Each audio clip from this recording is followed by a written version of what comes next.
tardes a todos. Hoy día tenemos el último de los 3 encuentros de pasado, presente y futuro, organizados por la Universidad Finisterrae, Escuela de Diseño, este conversatorio de viajes de estudio. Tenemos la oportunidad de compartir nuevamente con tres invitados, 2 invitados extranjeros y un invitado de la casa. Hoy día nos va a acompañar Óscar Mas, que es vicerrector de Innovación y Dirección y director de las carreras de diseño de la Universidad de Ciencias y Artes de América Latina, la UCAL, de Perú, miembro de Cumulus. Teníamos originalmente invitado al doctor Gerardo García Luna Martínez, que es el director de la Facultad de Artes y Diseño de la UNAM de México, quien desgraciadamente no puede asistir a este evento, pero tenemos una sorpresa de parte de él y tenemos también la suerte de contar con el maestro Alejandro Valenzuela Bustinduy, que nos va a aportar y a apoyar en el conversatorio. Además, se nos va a unir en un momento Rodrigo Alonso, que es el director de la Escuela de Diseño de la UFT, aquí de Chile. Vamos a partir hablando un poco sobre la estructura del conversatorio. Se mantiene la misma estructura de los conversatorios anteriores, donde cada participante tiene 10, 15 minutos para hacer una breve presentación de su persona o de la universidad a la cual pertenece, básicamente. Eso queda a criterio personal y posteriormente daremos, una vez que se hayan presentado los tres, daremos inicio a el conversatorio propiamente tal, donde yo iría poniendo algunos temas y finalmente los alumnos tendrán la oportunidad, si así lo estiman conveniente, de poder realizar preguntas al final. Voy a partir con el video que nos envió el doctor Gerardo García Luna, el director de la Facultad de Arte y Diseño de la UNAM, de la Universidad Nacional de México. Vamos a partir con esa presentación y después Alejandro Valenzuela nos va a conversar un poco para posteriormente pasar a Óscar y finalmente para que Rodrigo nos haga sus presentaciones. Gracias por estar acá.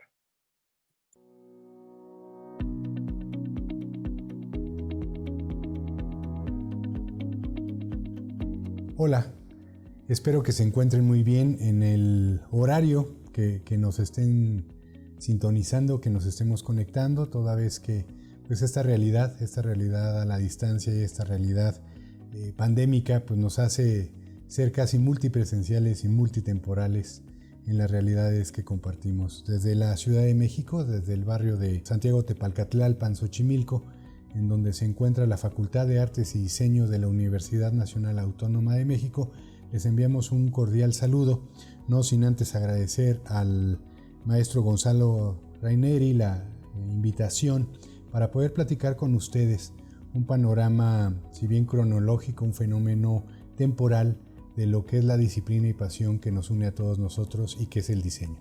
Es decir, esta serie de pláticas, esta serie de conferencias estará con nosotros desarrollando pues una comprensión de la disciplina del diseño en una visión pretérita, en una visión presente y en una visión de futuro. Este último tema que nos convoca el día de hoy y a partir del cual pues trataremos de platicar en torno a qué pensamos pueda suceder en el diseño hacia una visión hacia el futuro.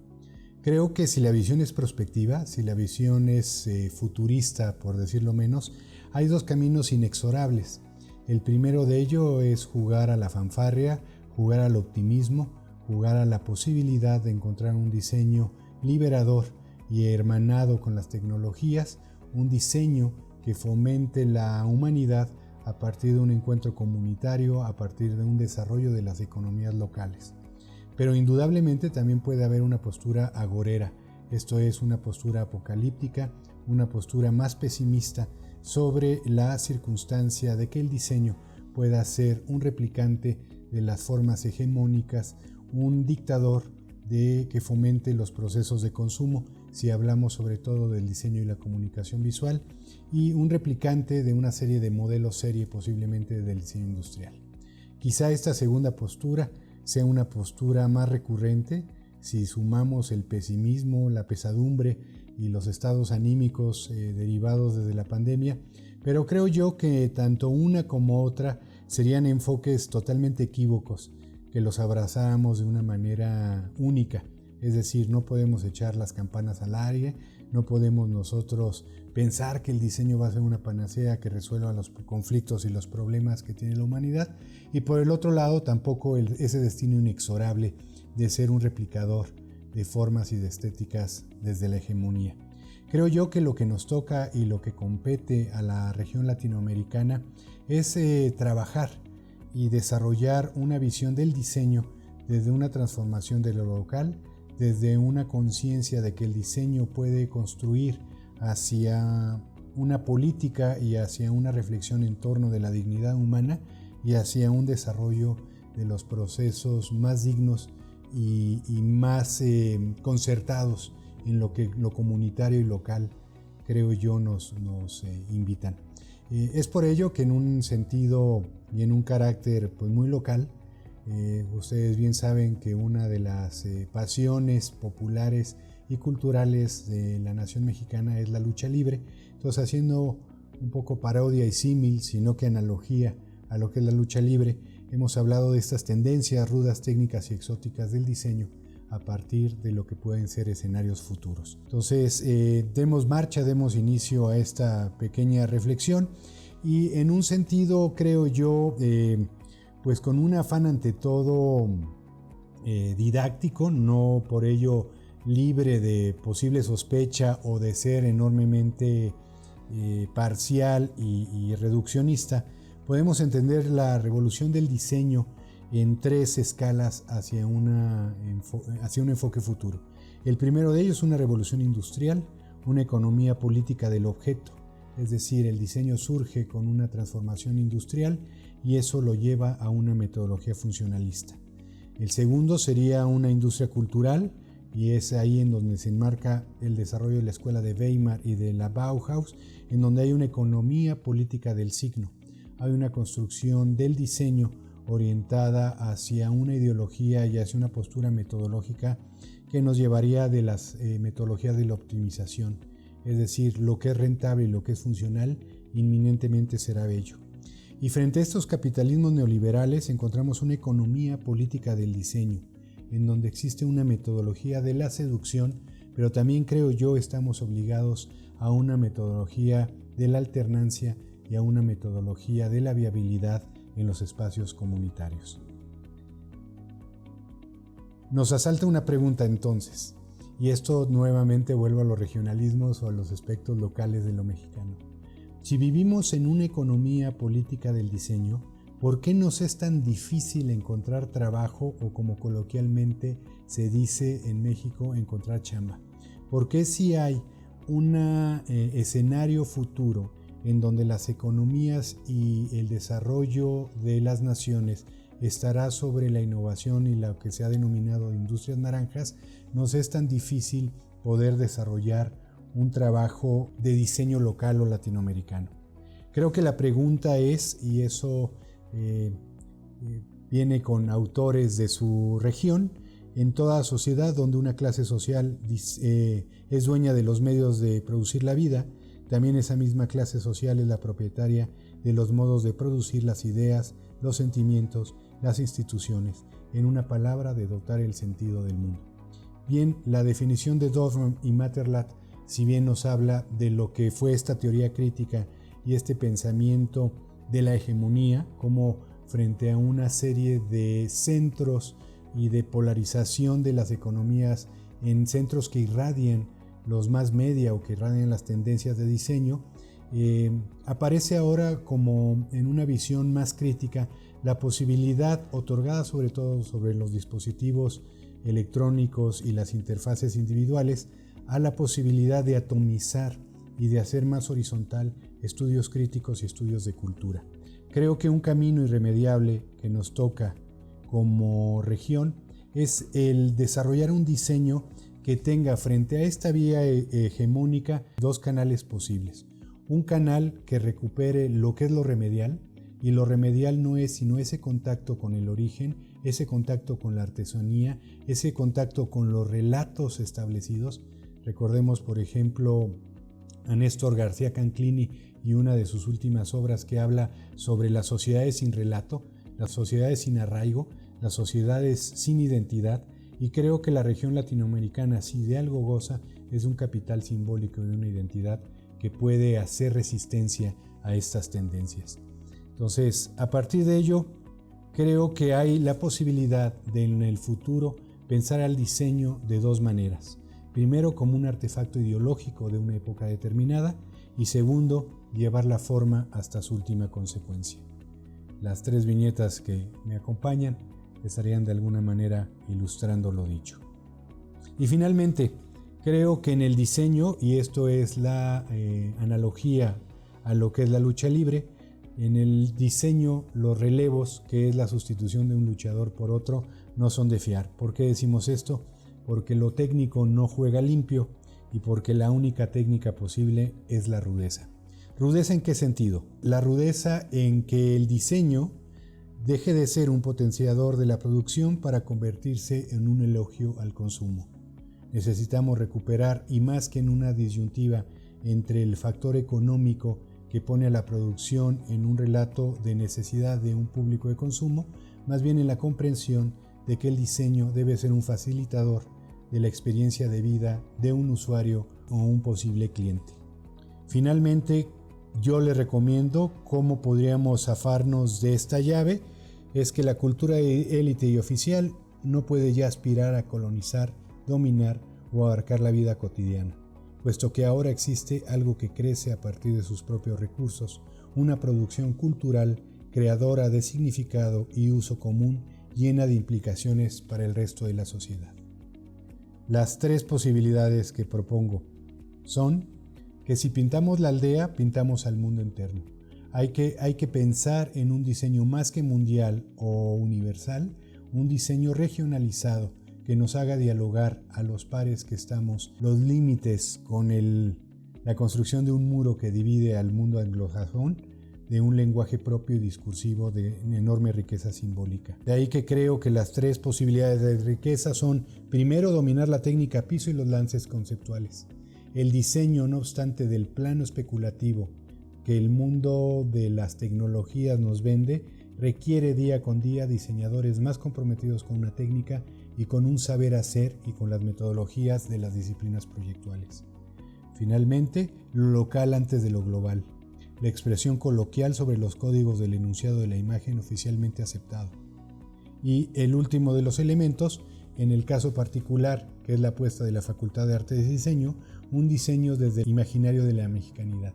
Pero si ese imaginario de la mexicanidad puede trascender a un imaginario latinoamericano, si es que existe la posibilidad de tener una identidad común, tendremos una riqueza simbólica y regional para dialogar con los grandes discursos hegemónicos que surgen desde los polos y desde los monopolios que construyen la imagen más mediática. La oferta es entonces andar las calles, trascender hacia esa marginalidad de las experiencias simbólicas, patrimoniales y artesanales y darle pie y cabida al lenguaje popular que emerge en los barrios, los zócalos y los lugares indígenas y mestizos de nuestra gran América Latina. La ponencia lo que persigue es que más que formulen preguntas a mí, se cuestionen a sí mismos si el enfoque, más que de un futurismo, de un retorno al pasado y de un retorno a lo que es nuestra identidad, es un camino viable para transitar el tiempo futuro. Así que, sin más preámbulo, pues pasemos a esta zona de preguntas y ronda de preguntas, y agradecer a la Universidad de Finisterrae la amable invitación en mi persona y a la Universidad Nacional Autónoma de México.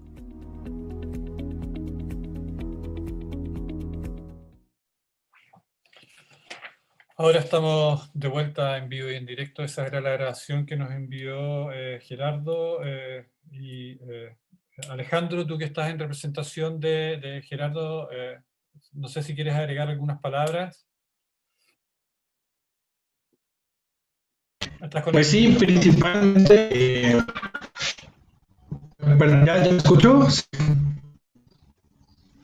Bueno, primeramente, pues muy buenas tardes a todos por su asistencia, y muchas gracias también, Gonzalo, por la invitación de parte de Gerardo García Luna. Pues no hay más que agradecimiento por contemplarnos, es una gran deferencia.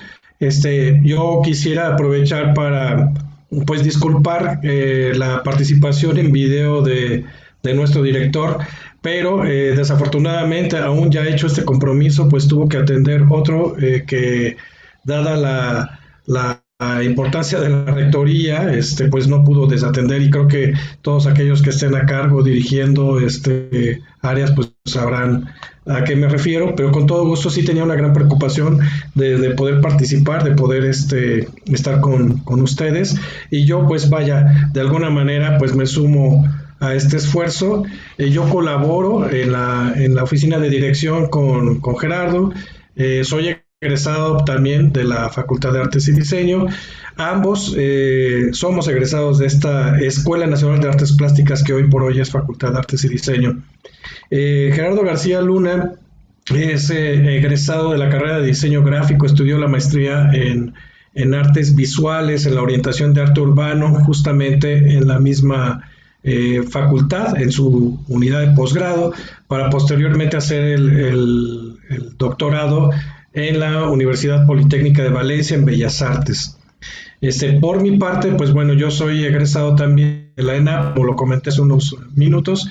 Tengo la maestría en arte urbano, y pues bueno, vaya, la línea de investigación de alguna manera es consecuente, dado que en algún momento él, además de ser colega, pues fue también mi tutor o director de tesis en el posgrado. Entonces compartimos, por supuesto, muchos ángulos de la línea de investigación, por supuesto, con sus grandes diferencias, pero también sus puntos de encuentro. Y bueno, pues dicho esto, yo con el ánimo de ser breve, pues pretendería hacer esta presentación. Si en algún momento después me lo permiten, pues también estoy viendo si puedo obtener un video para que conozcan también la facultad, qué es lo que está ofreciendo, poderles compartir un poquito pues este escenario de lo que la UNAM está ofreciendo en la parte formativa del diseño. Muchas gracias, Gonzalo.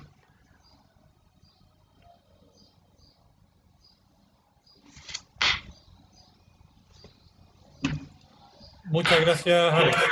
Está con el micrófono apagado. Óscar, ¿estás por ahí? Si quieres presentar tú ahora. Hola a todos y todas. Soy Óscar Mas, trabajo en la Universidad de Ciencias y Artes de América Latina. UCAL es una universidad privada, es una universidad que tiene 10 años, joven. Actualmente hay 4 facultades, la de diseño, comunicación, arquitectura y negocios. Y he estudiado, bueno, diseño publicitario en el Instituto Toulouse-Lautrec. Luego, no contento con eso, hice una segunda carrera en educación, magíster en educación, y luego fui a hacer un máster en comunicación publicitaria en Barcelona. Luego fui a estudiar a Kellogg, que es una escuela de negocios en Chicago, Brand, y luego estudié marketing en SAN, que es una escuela de negocios. Ya actualmente me encuentro estudiando un doctorado en diseño en la Universidad de Palermo, en Buenos Aires. Y eso, principalmente. Mi abordaje del diseño es totalmente interdisciplinar. He hecho un montón de proyectos, no solamente en el aspecto del branding, sino diseño de soluciones de negocios. Así que por ahí va un poco mi enfoque de diseño, ¿no? Hacia la solución de problemas vinculados a los negocios apalancados en la tecnología.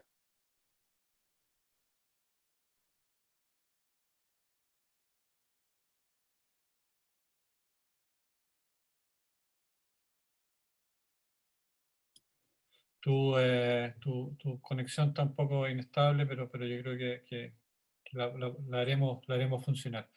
Rodrigo. ¿Cómo estás, Gonzalo? Bien, Rodrigo, ¿tú? ¿Corriendo? Bien. Sí, corrí, me logré conectar. Les pido mil disculpas por el atraso.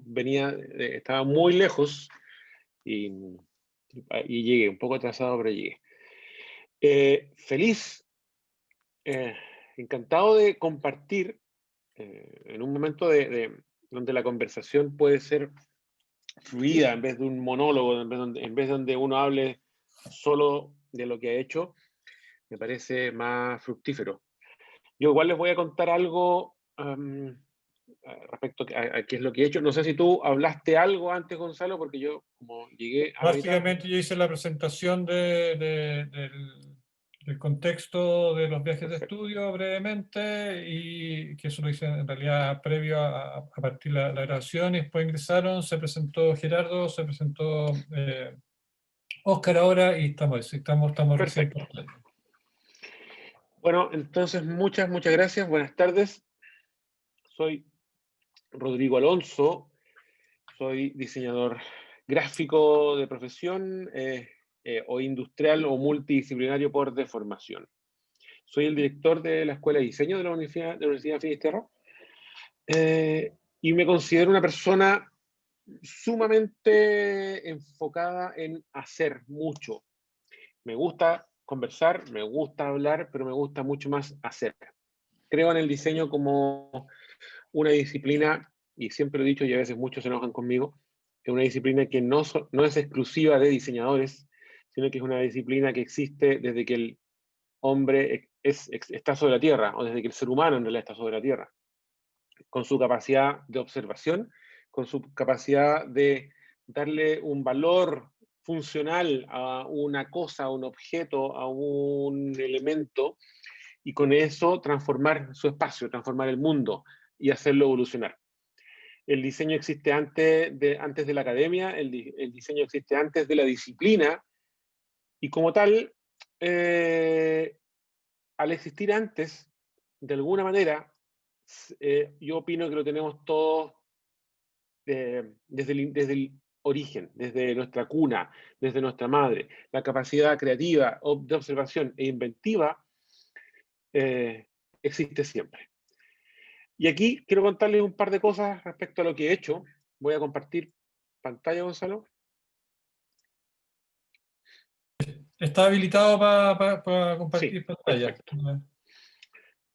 Y les voy a contar un poco lo que hago y de alguna forma lo que tiene que ver con este conversatorio, con el título de esta etapa, de las 3 que han pasado, que habla del futuro del diseño, pero a diferencia de eso, yo digo, y estas palabras no son mías, son de Gustavo Cerati y de muchos más también, queremos hablar del futuro, pero sabemos perfectamente que siempre es hoy. En realidad, el futuro no existe, no es tangible, y en cada momento, en cada segundo, en cada etapa de nuestra vida, estamos haciendo lo que va a hacer más adelante, más provechoso y fructífero que este hoy. Y ese hoy es el que nos permite observar y hacer muchas más cosas que aquellas para las que fuimos adiestrados o según las que se nos enseñó. Cuando hablo de eso, quiero poner aquí un ejercicio. Yo creo que todos en algún momento vimos la presentación que hizo Steve Jobs hace ya 10 años o más, cuando se lanza el iPhone. Y más allá de ser el iPhone la cara visible de esto, hoy son los teléfonos inteligentes, hubo en un momento una ruptura de paradigmas, hubo un cambio, un salto evolutivo respecto a lo que pasaba en ese momento. Todos teníamos, a nuestro haber, conocíamos los teléfonos que tenían la mitad de una pantalla y la otra mitad una serie de teclas, tal como tenemos hoy un computador. Y en ese momento, cuando este señor nos dice, lo que podemos hacer con el diseño es observar y resolver problemas en vez de ocasionarlos, podemos también generar un montón de cambios en las conductas. Y el cambio primero que él ofrece fue pensar distinto antes de este producto. Pensar distinto se transformó en, ok, ¿cómo con lo que yo tengo puedo entregar nuevas soluciones? Y en vez de entregar un aparato dividido en la mitad con teclas inamovibles, más una pantalla en la otra mitad, lo que hizo este tipo fue entregarnos una gran pantalla que se iba a adaptar a nuestras necesidades. Ser teclado cuando fuera necesario, ser pantalla cuando fuera necesario y ser miles de cosas más. Con eso, supimos que el mundo de ahí en adelante estaba cambiando y cambió bastante. Y aquí pongo el ejercicio, y esto no sé si ustedes lo han visto también. No sé si han visto los nuevos POS de Transbank en el mercado. Estamos acostumbrados a pagar en general con una herramienta como la que está a la izquierda, que es este POS con teclas tradicionales, tal como el teléfono BlackBerry de hace 12, 15 años atrás. Y hace muy poco se lanza este nuevo aparato, que esta foto que está acá no es la mejor, que permite transformar a ese objeto que era mitad pantalla y mitad teclado en una gran pantalla. ¿Y qué nos permite eso?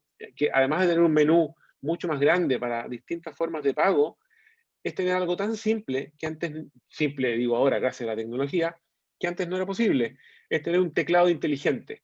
Si ahora mi clave era el 1, 2, 3, 4 en un orden tradicional, mañana cuando vuelva a pagar, ese mismo 1, 2, 3, 4 va a estar en otro lado, las teclas van a estar reordenadas. Y así vuelvo a pagar 30 segundos después, las teclas van a volver a cambiar.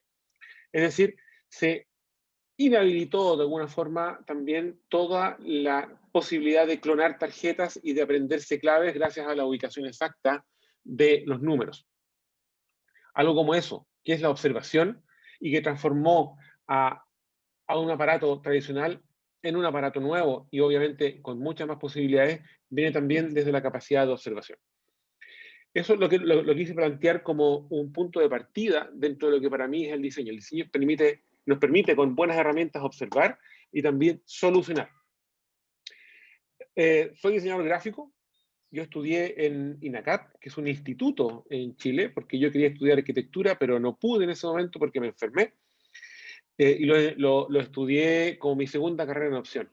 Y de ahí en adelante no paré nunca más. Me he dedicado a hacer muchas cosas relacionadas con packaging, con imagen corporativa, con ilustración. Estas son algunas cosas que he hecho para una marca que es muy conocida acá en Chile, que es Varsovien, es una empresa que fabrica chocolates de altísima calidad. Y el desarrollo ha tenido que ver del packaging no solo con el exterior o el diseño gráfico, sino también con la estructura o con la ingeniería en cartón para que estos elementos puedan vivir. Junto con eso me he dedicado a investigar y desarrollar una serie de soluciones en todo ámbito.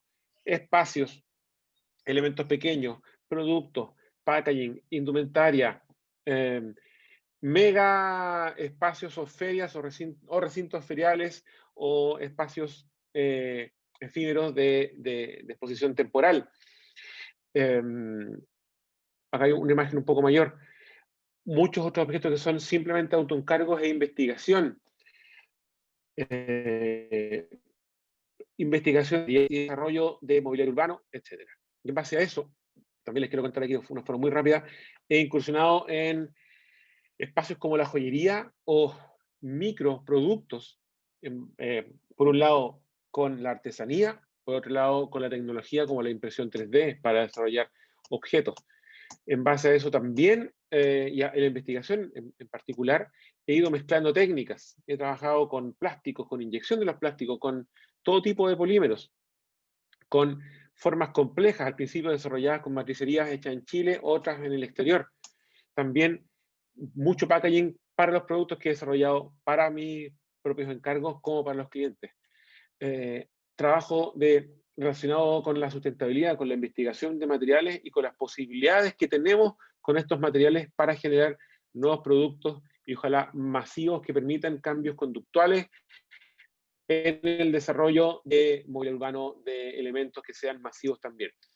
Estos fueron investigaciones de materiales que después pudieron derivar en elementos que se transformaron en el estudio del material y después del estudio del material en los primeros análisis de trabajo 100% con materiales de desecho. ¿Qué derivó esto? En mobiliario urbano de todo tipo, en desarrollos industriales complejos pero simples a la vez al analizar todo lo previo, luego la fabricación y luego el post-consumo, que para mí es sumamente importante también. Es decir, preocuparse de la sustentabilidad en todo orden de cosas es parte fundamental del diseño hoy en día. Proyectos como este, o como estos otros que son mobiliario de terraza, o productos de consumo como los que están acá, han marcado de alguna forma el camino que he transcurrido en el diseño, en la docencia, y ahora aplicado finalmente al horizonte de la dirección de una escuela. Esto es un proyecto social, también tiene que ver con indumentaria, con textil, bueno, con calzado, y mucho espacio urbano, mucho desarrollo de transformar los materiales en otras cosas para las que fueron diseñados. Finalmente, para no yo alargarme mucho más en esto, quiero mostrar un pequeño, una investigación de hace mucho tiempo también, que fue el desarrollo de un producto de consumo que pudo dar la vuelta al mundo, un saco de dormir con forma humana, muchos de ustedes ya lo han visto, y esto lo muestro, más allá que como un orgullo personal, tiene que ver con un trabajo sumamente consciente y muy depurado de la investigación, de entender que algunos productos existen y siguen existiendo solamente por insistencia y no por la verdadera necesidad o con una solución correcta respecto a lo que deben solucionar. Y esto, cuando aparece, también dio la vuelta al mundo, no solamente por ser entretenido, sino por estar presentando una solución bastante distinta a lo que hasta en ese entonces existía como un saco de dormir. A mi modo de ver, la observación, como les decía adelante, es tan importante y tan necesaria como la técnica, como los softwares o como otro tipo de herramientas que se nos pueden enseñar en el diseño. Como se nos dijo ahora recién al principio, Latinoamérica tiene tanto o más que decir que todo aquello que nos ha mostrado en algún momento como el único camino a recorrer o la única cumbre a la cual escalar, que fueron todos los primeros, Europa o Norteamérica en algún momento. La capacidad de cultura, de artesanía, de trabajar con poco o con carencias incluso, tiene mucho que decir y que hacer para ofrecer soluciones de diseño que normalmente no estaban dentro del estándar porque se consideraban en algún momento solo artesanía o solo productos de uno a uno. Y hoy también el diseño puede abarcar ese tipo de soluciones porque no necesariamente todo el diseño es 100% industrial, puede tener una serie de miradas o caminos posibles de abordar.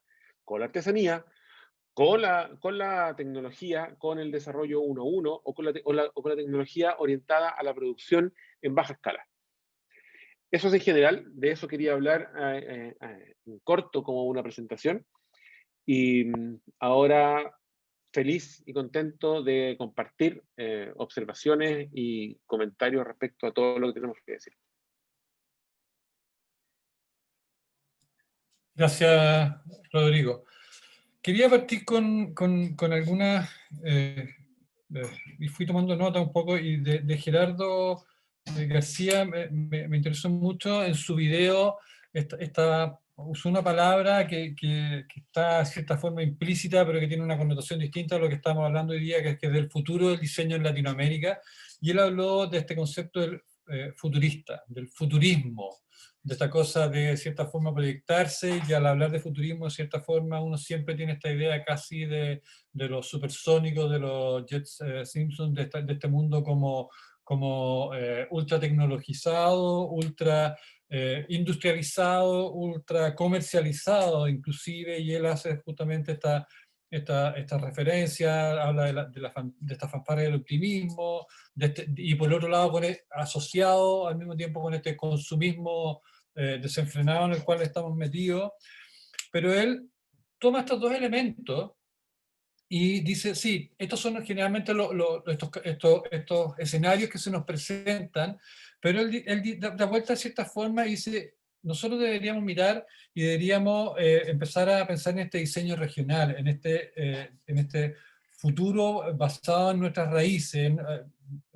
Menciona Néstor Canclini, por supuesto, pero cuando estaba hablando todo esto, hacía referencia a esta situación, e inclusive lo nombró de la revolución industrial, de la Bauhaus, México, que tiene una relación súper estrecha con uno de estos gigantes que está pegado, que es Estados Unidos. Y de todo esto se me viene una canción de Los Prisioneros que tiene una frase que yo creo que es clave para lo que estamos conversando hoy en día, para poder contextualizar la situación en la cual estamos, que es esta frase de Jorge González, Los Prisioneros, que dice que Latinoamérica es un pueblo al sur de Estados Unidos. ¿Qué podríamos ampliarlo al sur de Estados Unidos, al sur de Europa, al sur del al hemisferio norte? ¿Creen ustedes que, siendo nosotros una disciplina que se ha venido formando y se ha venido generalmente contextualizando y dirigiendo, y en sus inicios, que que ya lo discutimos de cierta forma en los primeros conversatorios, cómo poder lograr esta independencia cultural? Esta independencia cultural y cómo poder empezar a esto a lo que nos invitaba Gerardo, que tiene que ver con mirar las raíces y empezar a pensar este diseño regional. ¿Dónde deberíamos partir para poder proyectarnos hacia adelante? Dejo abierto a quien quiera colgarse ahí. Yo quisiera opinar algo quizás corto que pueda servir, porque de alguna manera habemos más chilenos en este conversatorio, y lo quiero solamente dejar como planteado que respecto a lo que tú dices, Gonzalo, que también siendo Los Prisioneros un grupo chileno y esas canciones nos acompañaron y quizás todavía por mucho, mucho tiempo, yo he visto porque somos de esa época, yo he visto desde esa época, desde cuando una canción como esa se hace popular al hoy, un salto bastante grande y bastante poderoso también, en donde todo aquello que parecía lo único bueno antes, que era lo que venía desde afuera, hoy ya no están así. O sea, desde saber de verdad, y yo creo que a todos molestarnos de que Estados Unidos se llame América, que es algo a mí de verdad me saca ronchas, de ahí en adelante, antes no nos dábamos ni cuenta y nos parecía, está bien, y como, ok, si allá está todo bueno, y de verdad, cuando era bueno, es que se hizo fuera. Hoy es al revés, ojalá esto se haga acá. Y tenemos bastantes exponentes de esa, yo diría, lucha por un lado y orgullo de que las cosas sí se pueden hacer aquí. Insisto, a veces con varios problemas, carencias, con falta de tecnología. Me pasa a mí con varios proyectos ahora que quiero llegar a hacer cosas y cada vez que voy a alguna fábrica, alguna empresa, no tiene todo lo que quisiera. Y demuestran Argentina nomás al lado, donde tiene una cantidad, una posibilidad de cosas brutales. Y ya saben que en algunos casos pueden estar mal, pero en otros casos tienen unos aportes también a la industria, a la industria interna, que también es reinteresante. Pero al encontrarme con eso, aún así, con todos sus problemas, nos hemos dado cuenta que ha sido posible de que mucha nueva industria o pyme o nuevo proyecto aparezca. Y hoy el orgullo del producto hecho acá, de la materia prima de acá, de la imagen, de alguna forma, en algunos casos étnica, en demasía, pero también de acá, ha tomado una gran fuerza. ¿Para qué decir con los movimientos sociales que han habido todo, donde se le devuelve la mano y la importancia a todo aquello que estaba en un momento escondido, de lado, a nuestras etnias? Entonces, digo que ya eso, a mi modo de ver, es un inicio. Ya hay una mirada y un vuelco a tomar elementos nuestros para crear, para diseñar. Hubo un inicio de esto también, donde varias oficinas de diseño, diseñadores que en un momento yo les llamo de pasarela o que han estado más en la revista, se aprovecharon un poco de esto, agarraron la mano de obra, agarraron al artesano, agarraron lo autóctono o lo étnico y lo transformaron casi como la única bandera de lucha, mostrándose ellos como los que tenían la verdad, el nuevo producto, pero de verdad no considerando como correspondía a cada uno de estos ayudantes, proveedores ¿cómo se podría decir? Como soportes que tenían estos diseñadores para sus nuevos productos. Entonces aparecía un nuevo objeto de greda, un nuevo objeto de mimbre, un nuevo objeto de decoración, tal y cual, que costaba un ojo de la cara, pero todo el proceso previo a eso, todos sus proveedores, todo el trayecto, seguía estando igual de mal pagado, que también se pudo demostrar, no, se pudo, insisto, demostrar en que no estaba bien hecho. Esa fue la primera etapa, y hoy existe como la segunda, en donde debiéramos entender y trabajar codo a codo o mano a mano con quienes tenemos acá para hacer ese desarrollo. Lo propongo ahora como este punto de partida porque es algo que está pasando en Chile, no está depurado, no está 100% bien hecho, pero es algo que nos está permitiendo despegarnos un poco de ser este país al sur de Estados Unidos o al sur de Europa. Oscar, Alex, ustedes en general en Perú y en México son herederos, en el fondo, ambos países de grandes imperios precolombinos. Ambos caen prácticamente al mismo tiempo, con un par de años de diferencia uno del otro, y queda una herencia cultural súper potente en ambos países presente. Esta cosa de mirar a las raíces, mirar al diseño, sin caer, por ejemplo, en lo que es apropiación cultural, sin caer en lo que nos está explicando Rodrigo, de aprovechar estas situaciones de cierta forma, inclusive dentro de nuestros grupos sociales, de poder decir, mira, yo tengo una supremacía, tengo una profesión, soy diseñador. ¿Cómo cree usted que el diseño se debería relacionar con eso? Con esa herencia, con esas raíces. Yo creo que el diseño participativo o cooperativo, ¿no? Como seres humanos, cualquiera puede ser un diseñador.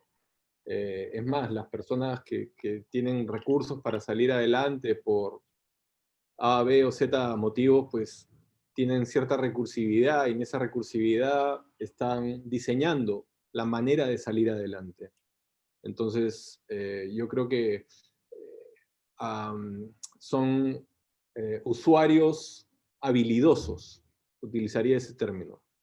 Entonces, no los veo como personas. Yo creo que las personas son personas habilidosas, que tienen habilidades. Lo que tienes que encontrar es en qué cosas son hábiles y construir o ayudarlos a construir esas habilidades para que puedan desarrollar o desarrollarse y lograr las cosas que quieran desarrollar. Y en ese sentido, el diseñador se transforma más en un articulador de cosas, para que se faciliten los desarrollos de las personas. O sea, eso es más o menos lo que yo he hecho en gran parte de mi carrera y sigo haciendo, ¿no? Trabajo con empresas y lo que hago es facilitar que la gente se comunique, interactúe y que el negocio marche bien. Se transforman, genero espacios de discusión, de diálogo, y utilizo métodos de diseño, procesos de diseño para que eso suceda y se obtienen resultados, ¿no? Por ejemplo, una asociación muy importante de contact centers aquí en Perú me buscó inicialmente para hacer un proyecto de identidad, pero en la discusión con los 24 gerentes sentados en la mesa de directorio me di cuenta de lo que necesitaban no era eso, necesitaban redefinir el propósito de la asociación, y en ese sentido trabajamos 3 talleres utilizando procesos de diseño de manera participativa. Trajimos a miembros no activos de esa asociación que quisiéramos que colaboren con nosotros en la construcción de esa redefinición, y al final, luego de 3 meses de trabajo, tuvimos nuevos asociados. Ahí está el impacto del diseño. No está en el logotipo, en la ropa. Puede estar, por supuesto, pero también está en otros espacios, ¿no? Eso. Alex. Sí, muy bien, muchas gracias. Pues bueno, tratando de recuperar un poquito esto que nos compartías, Gonzalo, que a su vez tú pues retomas también de las palabras de Gerardo García Luna, pues yo veo en este caso la referencia hacia este futurismo o este futuro como la participación propiamente del diseño o el protagonismo del diseño en esta construcción de las soluciones a las utopías, ¿no? Es un mecanismo que dice, bueno, en un videojuego vemos un futuro posible, una utopía, pero bueno, está primeramente llevado a cabo por parte del desarrollo la praxis, digamos, las habilidades o las técnicas del diseño. Y segundo, pues se convierte justamente en un escenario, la propia narrativa del videojuego en un escenario del futuro. Digo, no me quiero meter tampoco en las diversas temáticas que pudiera abordar este tipo de narrativas, pero propiamente sí abonan al futuro. Y no nada más lo vamos a encontrar en ese sector, lo vamos en el entretenimiento, en las series de Netflix, lo vemos en las publicaciones, en el diálogo constante. Siempre estamos hablando de un futuro mejor, un futuro posible. Por eso recalcaba yo un poquito esto de la utopía. Y justamente en esa utopía estamos viendo cómo la construimos a partir del diseño y cómo la vamos a resolver una vez que nos llegue, digamos, este futuro que puede llegar a aterrizar, ¿no? De esa misma forma, pues es que nos genera la maravilla, la sorpresa, ¿no? De haber encontrado las soluciones, de haber podido resolver de alguna u otra forma los retos que nos está poniendo enfrente a la vida. Para ello también pudiera yo ejemplificar justamente con esta pandemia en la que pues sí, bien, ya conocíamos nosotros el Skype y el Zoom o las audiencias, pues no imaginábamos el potencial que iba a tener la comunicación a través de esta tecnología, pero la aportación que han ido haciendo a las aplicaciones, los propietarios o los desarrolladores de Zoom, del Meet o del Skype, en la que vemos propiamente interfaces que están avanzando y que se están también adecuando a las necesidades que tenemos ahora para estos diálogos, ¿no? Entonces ahora tú en Meet puedes pasar lista, puedes ampliar el número de personas que se están viendo. Eso también es de alguna manera el diseño, y con eso digo, quiero ilustrarlo, ¿no? Para tenerlo como mucho más tangible hoy por hoy.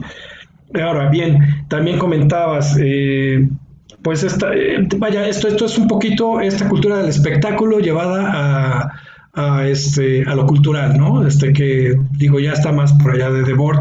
Nos sorprende, nos maravilla el que logramos hacerlo, ¿no? Entonces también se vuelve un poquito esto, la fanfarria a la que se refería Gerardo. Por otro lado, pues sí tenemos a Estados Unidos muy cerca, y con ello hace ratito yo platicaba, viene justamente un colonialismo comercial, ¿no? Es un colonialismo comercial más que de otro tipo, y creo que no es nada más con México, pero bueno, con nosotros se exacerba porque pues estamos justamente como vecinos, y de alguna u otra forma en algún tiempo se buscó incluso darle un enfoque incluso aspiracional, ¿no? O sea, yo quisiera tener las cosas que tienen pues aquellos que viven el sueño americano, ¿no? Entonces tener una hamburguesa de McDonald's, o tener un automóvil de cierta marca, el acceso a una consola para videojuegos, un DVD, todo ese tipo de cosas que vamos a ver que se van a desarrollar brutalmente justamente en la época neoliberal, ¿no? Que es la época de la globalización. Entonces viene fuertísimo, acompañado por supuesto pues del diseño de marca, de la imagen corporativa, de la publicidad, de las formas de hacer publicidad, de las narrativas, y con ello pues nos colonializa de alguna forma también en lo académico, porque más allá de la escuela de la Bauhaus y de todas estas escuelas europeas y propiamente también norteamericanas del diseño que nos llegan en los años del siglo pasado, mediados del siglo pasado, pues se nutren todavía más, ¿sí? Cuando las agencias de publicidad y los despachos de diseño también se empiezan a globalizar, ¿sí? Para poder tener hegemonía de marca, digamos, a niveles regionales, las centrales de medios que empiezan a ampliar también la contratación de los espacios en televisión, en radio, en espectaculares, en revistas. Todo esto también nos empieza a dar la pauta de cuál y cómo debe de ser el diseño, es decir, ya como referente, si no propiamente académico, es como un referente cultural. Entonces, bueno, hago aquí un pequeño paréntesis. Yo en muchas ocasiones les digo a los alumnos también tomar en cuenta, si bien el periodo neoliberal ha sido pues quizás el más exacerbado del capitalismo salvaje, ¿no? Es en el que más ha despuntado el consumo, pues sabemos que ha habido una disparidad en la igualdad, ¿no? Etcétera, grandes problemáticas. Paradójicamente también es este periodo neoliberal el que nos va a ofrecer el acceso a la tecnología, el acceso a la información, nos va a permitir, dada esta globalización, voltear a vernos y detectar que de todas formas estamos necesitando identificarnos, recuperar la identidad.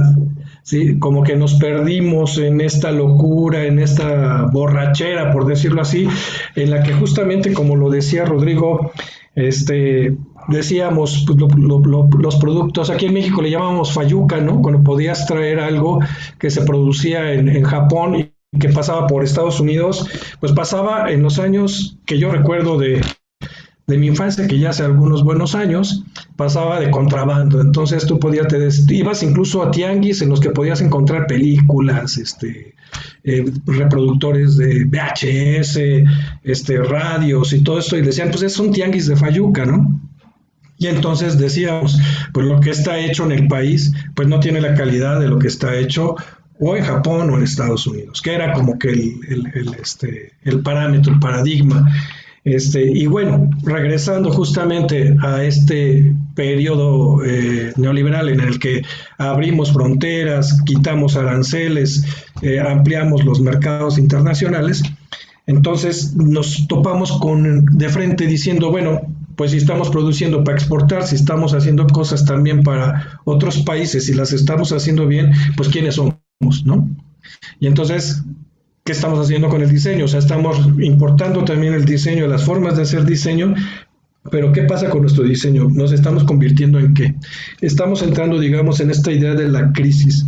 Y es aquí justo donde podríamos, voy muy rápido con todo esto, por supuesto que hay cantidad de aristas y momentos que valdría la pena desmenuzar, pero este fenómeno nos obliga justamente a voltear a ver dónde está la novedad, dónde está la innovación, y de pronto nos topamos con que en las propias raíces culturales vamos a encontrar las formas en las que la gente prácticamente de forma milenaria hacía su día a día y en las que estaba presente el diseño y ha estado presente siempre, ¿no? Y justo replicaría lo que comentaba Rodrigo y Oscar, pues hacemos esta referencia a que en algún momento se hace este gran redescubrimiento, ¿no?, de los textiles autóctonos de la zona de Chiapas, dado nuestro país, o de la zona de Oaxaca, y que se llevan a las pasarelas de Milano de Francia, ¿sí? Diciendo, wow, mira, aquí encontramos cosas bellísimas que hacen referencia a la cultura, pero que en realidad pues son una copia, ¿no?, de los discursos que ya propiamente la tela como ropa estas culturas o estas pueblos originarios, por decirlo propiamente, pues ya traían una narrativa en la ropa, ya traían una narrativa en todo lo que se construía en ese mundo.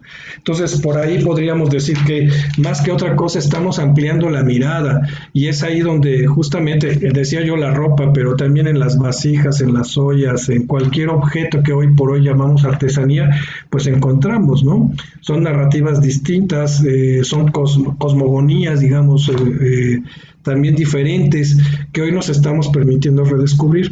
Pero yo cerraría esta intervención diciendo simplemente, nos estamos dando la oportunidad de redescubrir esto o de voltear a verlo, pero también dado que el mundo de hoy nos ofrece tanto en tecnología como en acceso a información, y como una posibilidad también de que el diseño pueda retomar, retroalimentarse y buscar nuevamente identidad, urgiendo pues, propiamente esta última, ¿no?, la identidad.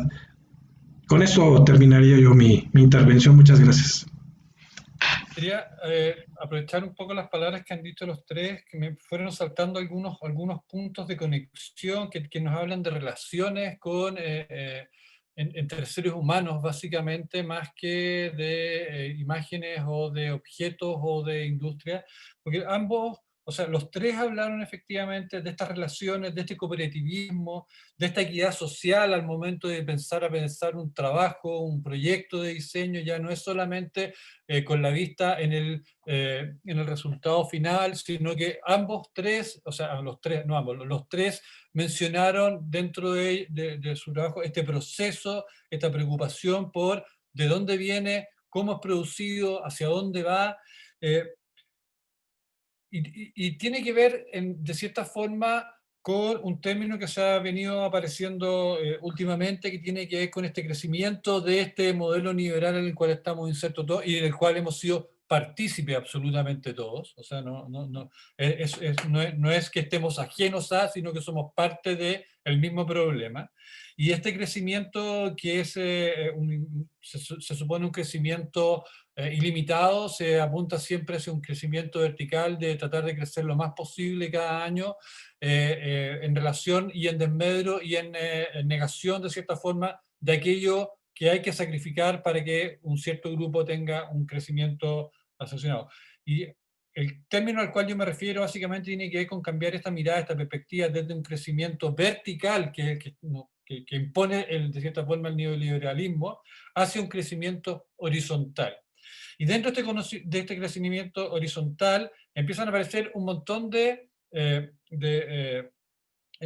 individuos, de grupos sociales, de partícipes de lo que nosotros hacemos, que es el diseño, que antes no eran visibilizados, y ahí voy a hacer un recordamiento a un libro que de donde la verdadera historia de las cosas, un libro, sí, así se llama, que nos cuenta justamente toda esta cadena que existe detrás de los productos que nosotros desarrollamos. Y llevándolo a eso, tenemos por un lado estas fuerzas que son gigantescas, las fuerzas de este modelo neoliberal, de estos imperios a los cuales por los cuales hemos sido conquistados, siendo que nosotros somos en gran mayoría, en gran parte, inmigrantes también, a que hemos llegado a este territorio. Pero básicamente quiero preguntar, hay unos futuros complejos para adelante. Tenemos efectivamente situaciones que tenemos estas luchas en toda Latinoamérica, donde un poco que hablábamos antes de partir con Oscar, toda esta cosa de este exaltamiento que existe de las personas, de este cansancio que existe. Tenemos futuros súper complejos para adelante, estamos pasando por una situación súper compleja a nivel global, en términos políticos, en términos de desacreditación de las instituciones, o sea, ver lo que acaba de pasar y todavía está en desarrollo las elecciones en Estados Unidos, que era nuestro paradigma de la democracia, y parece que no era, se nos están cayendo los hitos a los cuales, también se nos están cayendo los hitos en el diseño, porque efectivamente todo aquello que nosotros teníamos como imagen de diseño se nos está cayendo, porque se nos están cayendo un montón de situaciones. ¿Cuáles creen ustedes que son estos futuros complejos? ¿Cuáles creen que son aquellas problemáticas a las cuales el diseño tiene que ponerle especial ojo, porque en el fondo son aquellos donde nosotros tal vez podríamos tener un mayor impacto desde la profesión? ¿Dónde creen ustedes que deberíamos mirar? Definitivamente yo creo que en el aspecto social, ¿no? En las relaciones humanas. O sea, sin duda, ahí está. Ahí ese es el lugar, ese es el espacio, en esas relaciones humanas. Sin duda. Y ahí parte todo, creo, ¿no? Donde podemos hacer el mayor aporte, ¿no? De manera conjunta, cooperativa, participativa, no compitiendo. Porque yo creo que las sociedades basadas en las competencias o la competición destruye las sociedades. ¿Bien? O sea, porque siempre va a haber uno que es mejor que tú. Y eso está mal. Yo creo que todos somos iguales y por lo tanto deberíamos trabajar más en la equidad, ¿no? Una cultura de equidad y abajo las hegemonías. O sea, todas estas crisis que estamos sufriendo es porque básicamente hay hegemonías, unas más poderosas que otras, y que siempre han subordinado o subyugado al más débil, ¿no? Y yo creo que eso es lo que hay que desterrar. Eso. ¿Rodrigo? Si hay un poquito de tiempo, me gustaría hacer un link a un pedazo de una charla que tú ya has escuchado, Gonzalo, pero que tiene mucho que ver con lo que acaba de decir Oscar, que es el trabajo, que es en conjunto, que estar atento a las hegemonías e intentar de alguna forma erradicarlas, pero a mi modo de ver, lo que, o sea, y que para allá tiene que ser también, yo lo veo así, lo entiendo así, y a mi modo de ver, algo más que debiéramos hacer es entender desde dónde viene y para dónde vamos, y para eso yo diría que tenemos que escarbar aún más, o sea, ser mucho más capaces de investigar, pero también de creer de que hay otras posibilidades, de que hay otras realidades. Y aquí voy a volver a compartir pantalla, porque quiero mostrarles algo. Si estamos después corto de tiempo, me avisa Gonzalo para no yo quedarme pegado con esto. En teoría tenemos hasta las 5:30, que Ya. era, pero...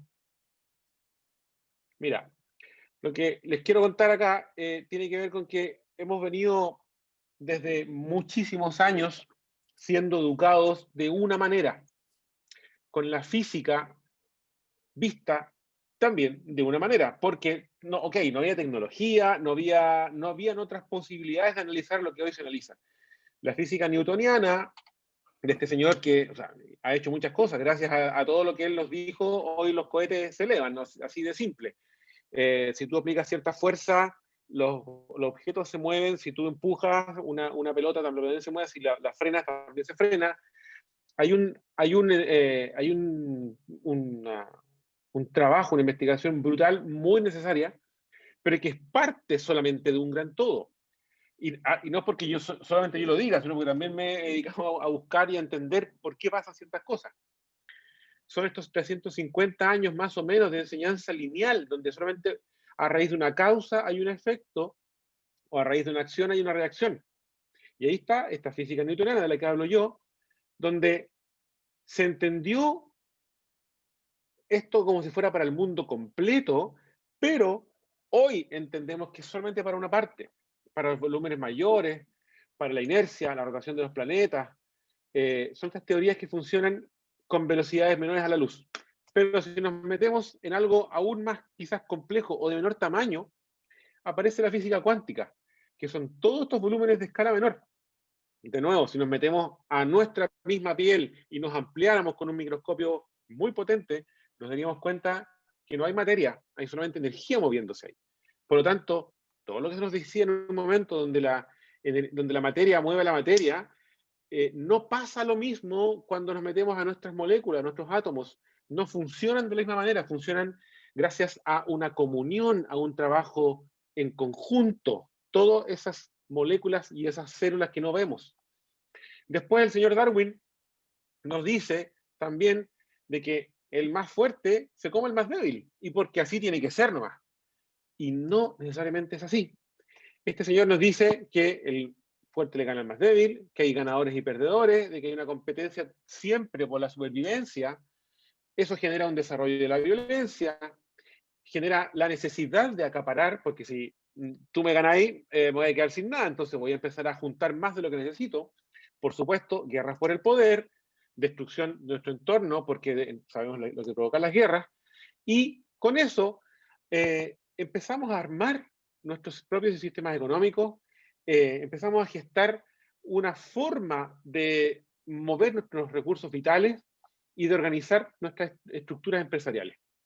Y siempre muestro esta foto porque esto que está acá no puede ser más opuesto a todo lo anterior. Aquí hay una total, hay un trabajo totalmente cooperativo. Uno depende del otro. ¿Para qué decir esto o esto otro? Más allá de que el león se vaya a comer a un ciervo o algo similar, no lo está haciendo por acabar, eso lo sabemos perfectamente, lo está haciendo porque necesita comer. Pero todo lo que pasa, o sea, basta con ver el Rey León de una forma más simple para entender de una forma más sintética el proceso completo de la vida. Pero tiene que ver con que si hay sombra de un árbol, lo que pasa abajo no es muerte después debajo de esa sombra. Hay otros microorganismos que van a servir para comunicarle al árbol que está a pleno sol que están pasando cosas en la tierra también. Uno depende del otro. Eso nos lleva a una crisis.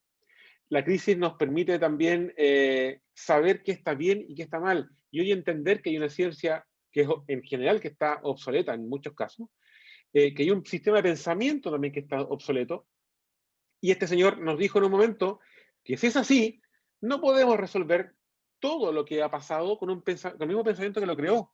Si pensamos las cosas de una forma, la forma de solucionarla es pensando distinto. Y aquí, para no alargarme más, lo quiero explicar con algo que se ve en general, pero tiene que ver con nosotros también de una forma muy interna.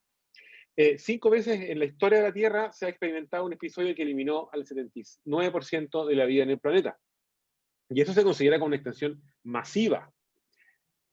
Hoy las cifras están en esos mismos números. Estamos a puertas de esta 6ª extinción masiva.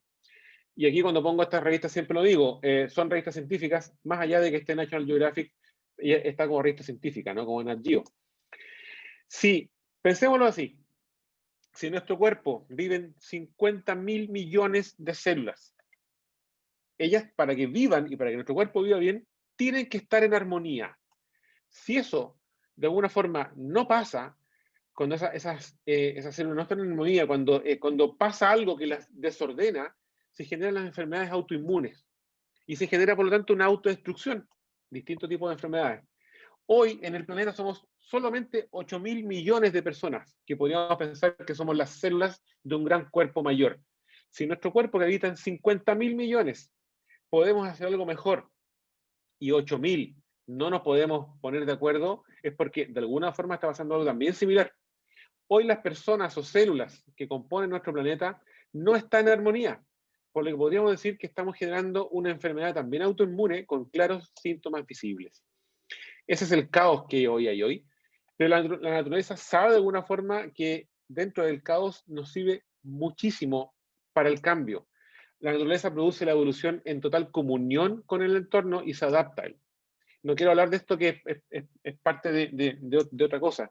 Y en particular llegar solamente a esta etapa, o quizás a esto, donde, como tú decías, Gonzalo, adelante, por mucho tiempo se nos enseñó que el diseño era en estricto rigor esto, o el buen diseño era esto, como que los objetos bonitos, como que el diseñador famoso, el que estaba en la revista, o la feria, o la decoración, era el diseño, nada más alejado de la realidad. Y a muchos diseñadores se les dijo que para que te vaya bien, para que seas exitoso, tenías que trabajar haciendo este tipo de cosas. Pero hoy lo que tenemos y lo que siempre ha pasado es más de esto. Conflictos humanos, problemas económicos, ¿para qué decir con el clima? Calentamiento global, social, pandemia, crisis raciales, de género. Acá hay mucho que hacer. Y el diseño tiene mucho más que decir en esto. No descarto lo otro también, pero aquí está todo aquello donde nos va a permitir poder pensar distinto. Entonces, no vamos a volver al mundo que conocíamos porque no se puede y no va a ser así. Entonces, no quiero como alargarme más en esto. Simplemente lo que quería sumar es a lo que también estaba diciendo Oscar, en que para mí la manera de ayudar o de aportar es pensar distinto, pero entendiendo que esta multidisciplina o interdisciplina nos va a permitir desarrollar, ya no más diseñando para el paralelo, para el par, para el otro diseñador o para la revista, sino en realidad entendiendo que tiene una capacidad de observación asombrosa e infinita, lo que transforma también a nuestra profesión en este espacio privilegiado que nos permite solucionar mucho más. Alex. Sí, claro, gracias. Coincido totalmente con los puntos de vista de Oscar y de Rodrigo. Yo quisiera solo agregar, de alguna manera, el mundo que nos ha tocado vivir, a nosotros sobre todo, lo digo por la cuestión generacional, pues nos ha llevado, transportado por este fenómeno justamente del consumo, llegado a tal punto en el que si nosotros comparáramos el nivel de vida que tenemos hoy por hoy con el nivel de vida que tenía una persona hace 200 años, pues estaríamos viviendo como cualquier persona en el Palacio de Versalles, ¿no? O sea, tienes agua caliente, tienes lujos que la verdad, de alguna manera no hemos podido concientizar, y quiero yo llegar justo a esa palabra, la palabra de la conciencia. Justamente la insatisfacción, ya lo diría Bauman también, ¿no? En esta teoría de la fortuna líquida, ¿no? Que tenemos hoy por hoy, que se nos desvanece y que nos deja con una total insatisfacción, porque se convierte también a través de los discursos del diseño en una narrativa en la que te decimos que si compras esto o aquello, o si tienes lo otro, pues te vas a convertir en la persona, en el marido, en la mujer, en la bella, en el ídolo, y todo está sustentado en el tener, ¿no? Y lo hacemos nosotros, como decías, Gonzalo, también como protagonistas de darle forma a estos discursos en lo gráfico, en lo visual, y me voy a extender incluso ya en el producto. Pero bueno, el punto es justamente el tema de la insatisfacción, esa insatisfacción que yo hablaba hace ratito, que nos ha dado también el impulso para voltear a vernos y decir quiénes somos, pues también nos está preguntando a dónde vamos, ¿no? Y ese a dónde vamos es justamente lo que comentaba Oscar, ¿no? ¿Cómo trasciendo yo en el mundo? ¿Cómo me puedo satisfacer, digamos, con lo que hago con el día a día, con mi cotidianidad? Y entonces vemos que hay una crisis también de orden, pues más allá de lo mental, de lo corpóreo, pues de lo espiritual también, ¿no? Y estamos importando técnicas o respuestas, métodos de Oriente que de alguna forma también empezamos a darle el enfoque occidental, los comercializamos, los hacemos moda, los llevamos al marketing y al branding.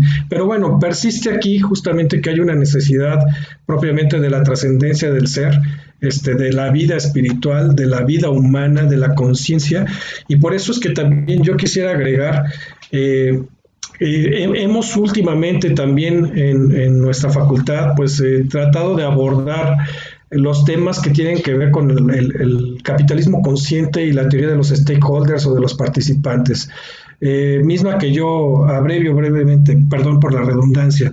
Se trata justamente de que una empresa, tú como profesional de la imagen debes tenerlo muy claro, una empresa debe hoy por hoy estar estructurada de tal forma que vele por los intereses de todos aquellos que participan, aquellos que se ven beneficiados o afectados por el quehacer de la empresa.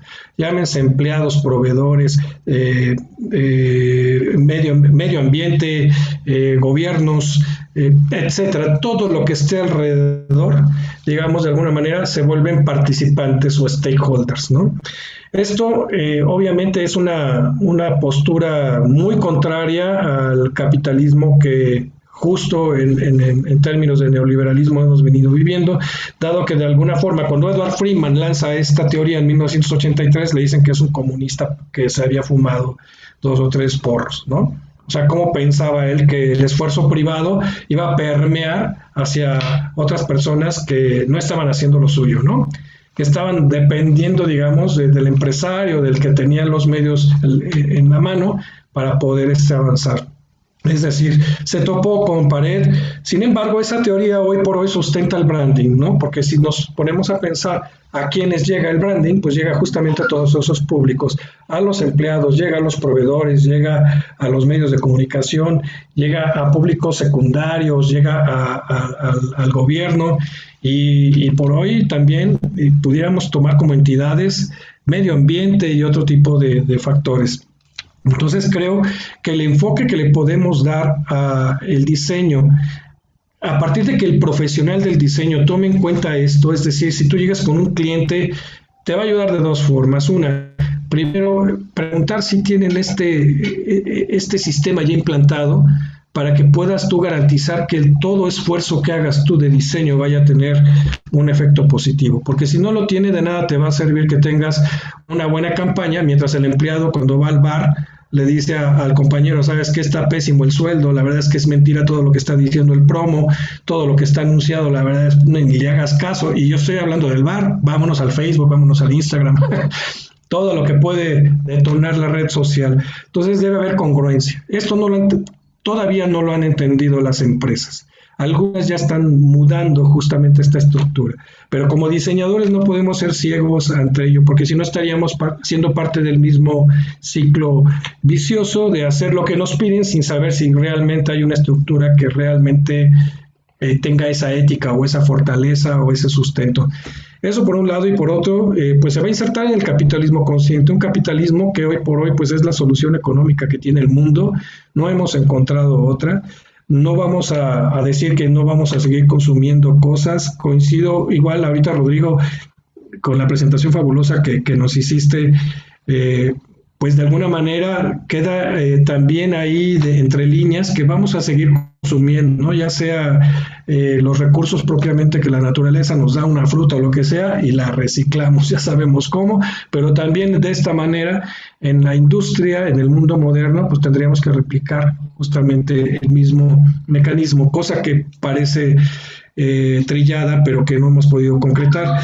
Y es justamente este capitalismo consciente el que nos va a dictar pauta para la empresa ética, para que el trabajo sea colaborativo, para que la competencia, más allá de que sea necesaria en un sistema capitalismo, se convierta también en la forma en la que pueden participar colaborativamente las personas. Solamente rescataría la anécdota de la Nissan. En algún momento se vio en una crisis de quiebra, o sea, prácticamente para llegar a quiebra, y quienes rescataron a Nissan en ese momento fueron sus proveedores.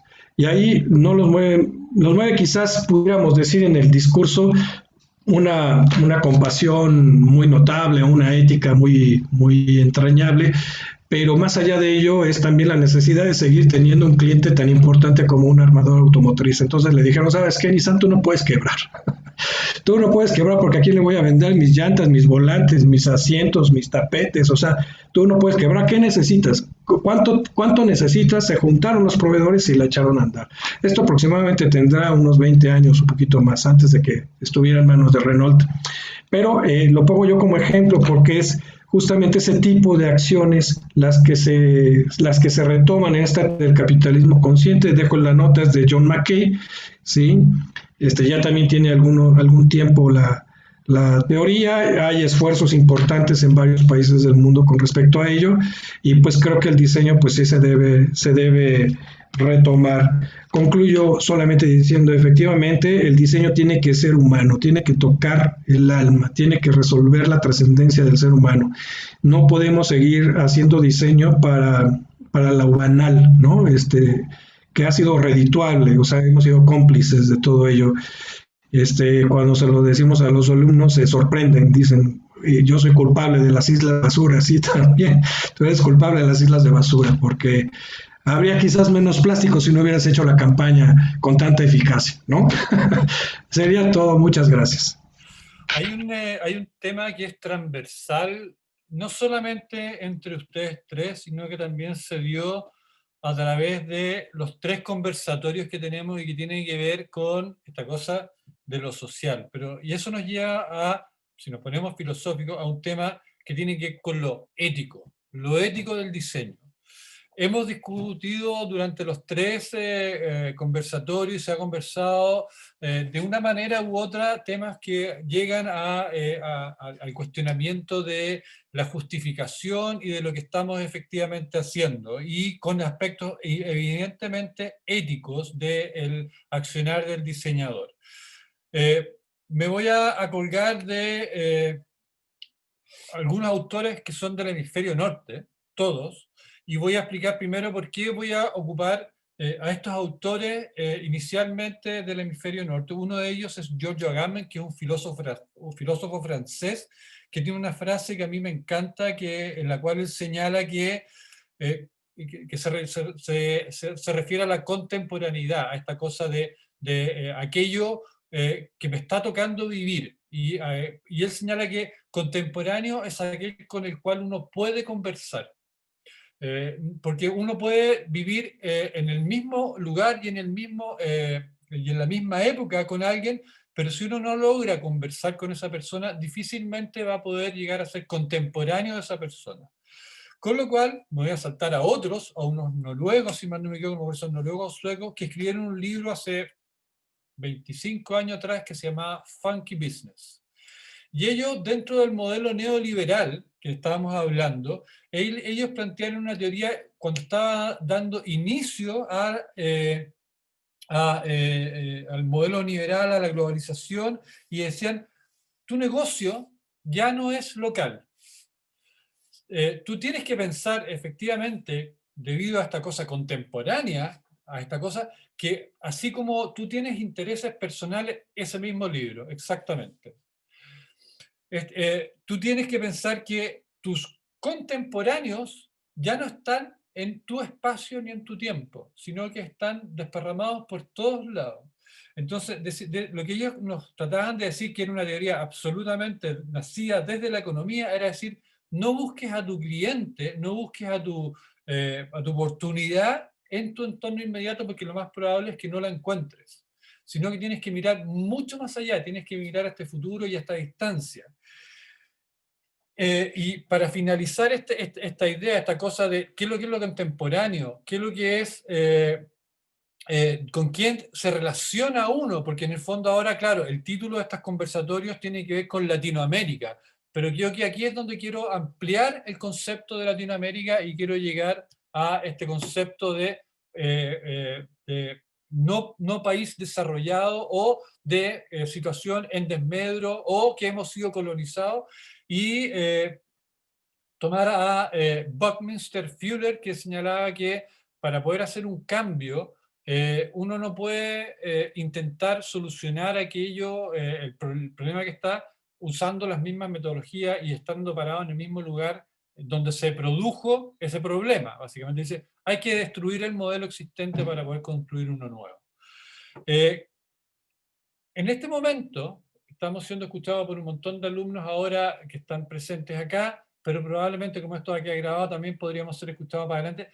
Me gustaría que ustedes les dijeran como una cierre, unas últimas palabras, cuáles son estas oportunidades, cuál es esta actitud, dónde ven ustedes que deberían mirar básicamente estos alumnos, y de manera de mantenerse vigente en el futuro, de efectivamente cumplir un rol social importante, como hemos estado hablando en términos éticos, y sobre todo reconociendo esta situación de que viven en Latinoamérica, pero que esta Latinoamérica ya no está solamente en Latinoamérica, sino que está desparramada en todo el mundo. Eso.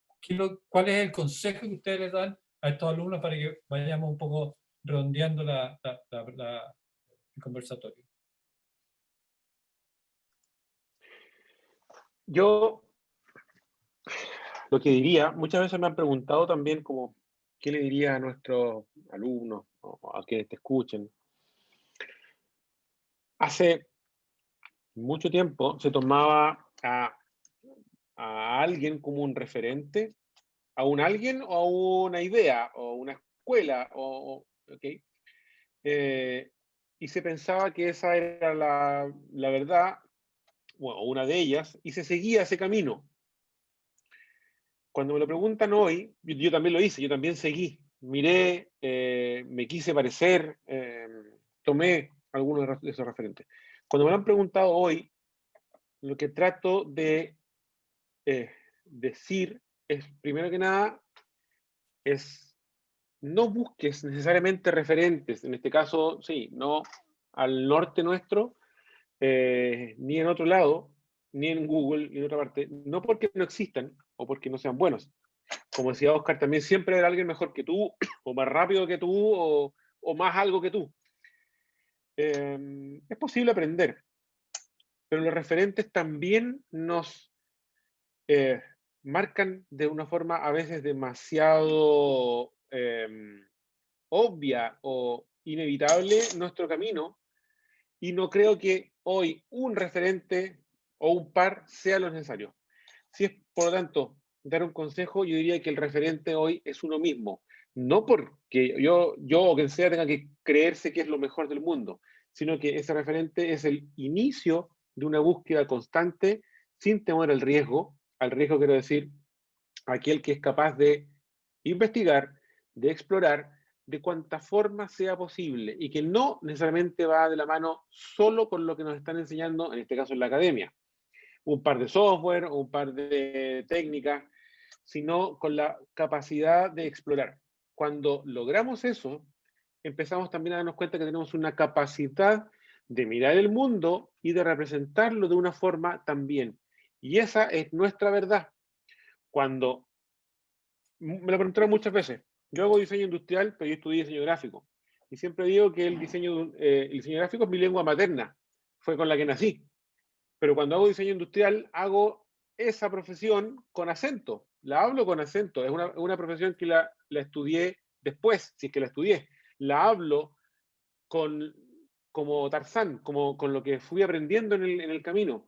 Pero logré entonces, con lo que podía, con lo que fui aprendiendo, un lenguaje propio o una identidad propia, arriesgándome también a realidades que no estaban dentro del marco de acción de lo que se debía hacer. Entonces, ¿qué hacer? A mi modo de ver, es tomar como referente a ti mismo y a tus capacidades de búsqueda, de acción y de aprender. No solo de personas, sino también de situaciones, de la calle, de tu par, de lo que tienes al lado, de tu país, de tu cultura. Ahí hay mucho más que rescatar para tomar como un referente y construir con eso, gracias a que también te insto a que no tengas tanto miedo, sino que todo puede ser posible en la medida de que probemos con eso, investiguemos y avancemos. Mi opinión, por lo tanto, es no tener tanto miedo, tanto riesgo, aprender por otro lado, no solo con lo que se te enseña como el único camino, y no pensar de que solamente lo que aparece en revistas, lo que aparece en una web, necesariamente solamente en un libro es la única verdad. Hay otras posibilidades que la vamos a ir aprendiendo día a día con lo que tenemos a mano, sobre todo en culturas con tanta riqueza de lo natural, de lo que tenemos, de la cultura, de la artesanía, de procesos que no están todos normados o dentro de un libro. Creo entonces que el referente, a mi modo de ver, debe cambiar y no es el único a tomar el referente habitual, no es el único a tomar en cuenta como factor de único camino. Gracias. Alex, Oscar. Alex. Bien, sí, gracias, Gonzalo.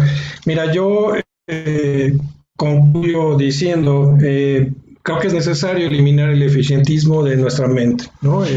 Esta idea de que mientras más tiempo estés en la oficina, mientras más tiempo estés atrás de la pantalla de la computadora, más trabajas y más valioso eres, ¿no? Esta idea es muy general porque lo único que trae consigo es justamente este fenómeno de producir más al menor costo posible, de tener una entrega y de ser muy bueno en lo que hago, ¿no? Esto replicado en miles de personas, millones de personas, pues nos lleva al mundo que tenemos hoy. Entonces, en el diseño no estoy diciendo que no seas eficiente o que no seas eficaz. Simplemente no le entremos al juego de producir más y más y más y más, porque en realidad eso no te va a medir como profesionista, eso no te va a dar calidad, ¿no? No nos proyectemos tanto en el mainstream, o como lo decía Rodrigo, es decir, no nos proyectemos en este diseño que estamos viendo que aparece en todos lados, porque si ciertamente en algún momento tenemos oportunidad de trabajar en ello, pues no hay espacio para todos, y como todos queremos estar ahí, decimos que en el diseño, por lo menos aquí en México, no te ofrece todas las oportunidades de trabajo que quisieras, ¿no? Entonces no volteamos a ver otras cosas. Yo solamente diría, y justamente enfocado hacia el futuro, ¿cómo aporto yo como diseñadora o diseñador para mejorar el mundo, ¿no? ¿Qué puedo hacer yo desde lo que hago para trascender construyendo, creando y que me reconforte en la vida? ¿Sí? Puede sonar romántico, pero esto es esencial, es muy, muy esencial, porque esto es prácticamente la construcción del diseño desde la satisfacción personal enfocada en el otro, ¿no? Enfocada en el otro, estamos hablando ya de enfocado en lo social, enfocada en las necesidades reales de las personas, no en las que estamos creando hoy, ¿sí? Para el consumo. Esto nos va a permitir voltear a ver sociedades pobres, comunidades que requieren, por ejemplo, educación. ¿Qué puedo hacer yo, ¿no? Hoy por hoy, parte de, digamos, de las dinámicas que también les compartimos a los estudiantes es echarle un vistazo a los Objetivos de Desarrollo Sostenible que tiene la ONU, y que es una colección de 17 metas amplísimas, todas interconectadas, que te dicen en pocas palabras, yo se los digo así a los alumnos, alumnas, esta es prácticamente la oferta de oportunidades que tenemos para los diseñadores. O sea, aquí tú puedes hacer lo que quieras, busquemos la forma de que también sea redituable, pero también entendamos que aquí están justamente los problemas que tenemos que solucionar, ¿no? Y donde podemos aportarle.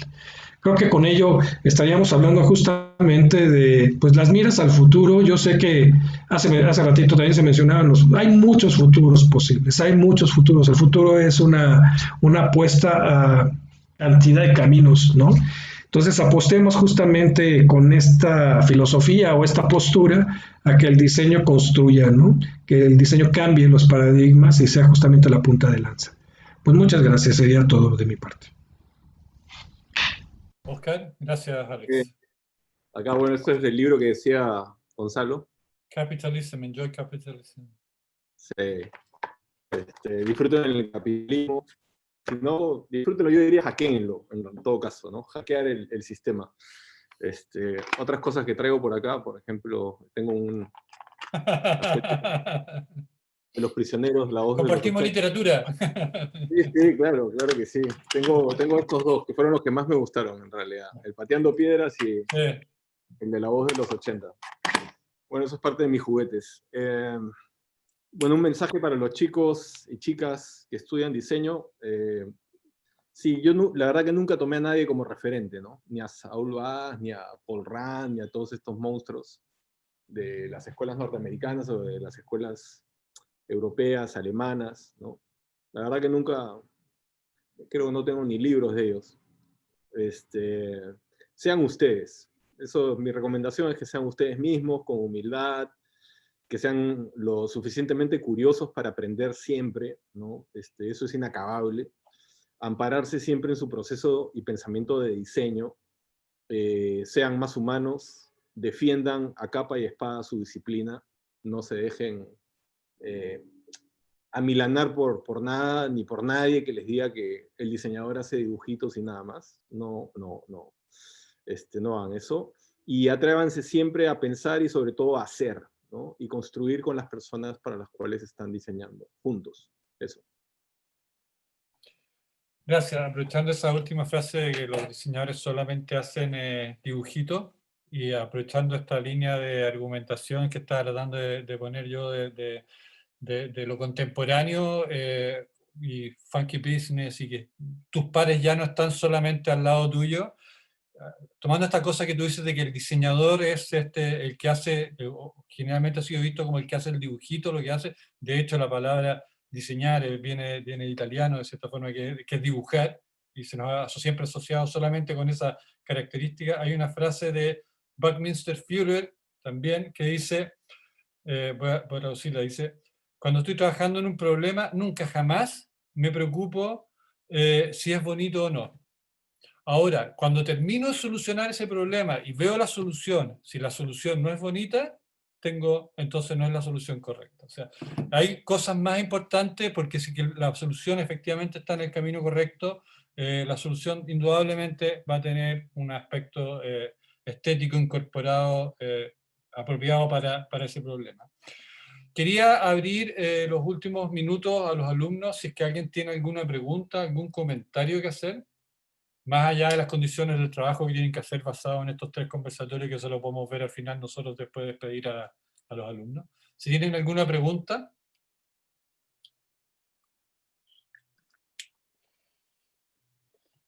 ¿Alguien va Por favor, a saltar? pregunten, es súper... ¿Alguien va a saltar al ruedo? Muy buen momento, sí, denle. No tengan miedo a preguntar. Un buen diseñador, más que dar buenas respuestas, hace buenas preguntas, ¿eh? Exacto. De hecho, perdona, creo que hay que comentar una pequeña cosa. Cuando se comenzaba este conversatorio con el futuro, y yo sigo insistiendo con que como el futuro no existe y siempre vamos a estar en el presente, es decir, de alguna manera estamos siempre viviendo en el futuro también. O sea, estamos en el mejor de los momentos porque estamos cultivando y armando algo que nadie conocía antes, porque todo lo que vamos a hacer hoy, hace 30 minutos atrás, no existía. Y innovar es poner en jaque al sistema. Y tiene que ver con no temerle también a eso, porque cada vez que uno llega con una innovación o con una nueva idea, normalmente alguien te dice, ya, pero es que no sé cómo hacer esto, o no, ¿y qué hago ahora? Bueno, veámoslo juntos, avancemos de alguna manera, porque como estás innovando, no hay nada referente a esto que nos pueda ayudar necesariamente. Entonces estamos en tierra fértil para hacer casi lo que queramos. Así que, a avanzar. Alejandra. Aprovechando eso, hagámoslo juntos, hay un consejo que en general no has visto, porque cuando, tomando un poco las referencias de buscar la opinión propia, no mirarse solamente los referentes externos, de muchas cosas que hemos hablado ya, yo creo que también es un consejo para los alumnos, que con lo que quiero cerrar ya el conversatorio, si es que no hay preguntas, tiene que ver con mirar más Alejandra, allá del hablar diseño. ahí. ¿Hay una pregunta? Alejandra, ¿quiere hablar? Yo. Sí. Es que es de lo que estaban hablando en delante, porque hablaban sobre el tema de, o sea, yo lo sentí como un poco de la apropiación, del cuidado que hay que tener con respecto a eso. Entonces, como con el tema del límite, para un diseñador es muy complicado. Yo siento que hoy en día se cometen muchos errores a la hora de diseñar, porque la línea de cuándo es apropiación y cuándo es como en honor o inspirado en A. ¿Cómo lo ven ustedes como diseñadores que ya tienen más experiencia, si pueden como marcar ese límite? Tú estás hablando de la apropiación cultural. A la hora del diseño. Sí. ¿Quién quiere hablar al respecto? Yo creo que no hay límites. O sea, yo no plantearía límites. En realidad, cada vez los límites y las fronteras son más difusas. Y yo creo que lo que tienes que hacer, en vez de plantear un límite, porque un límite lo que hace es separar a alguien que está en un lugar de otro, ¿me entiendes? Lo que tienes que hacer es, oye, ven, vamos juntos, ¿bien?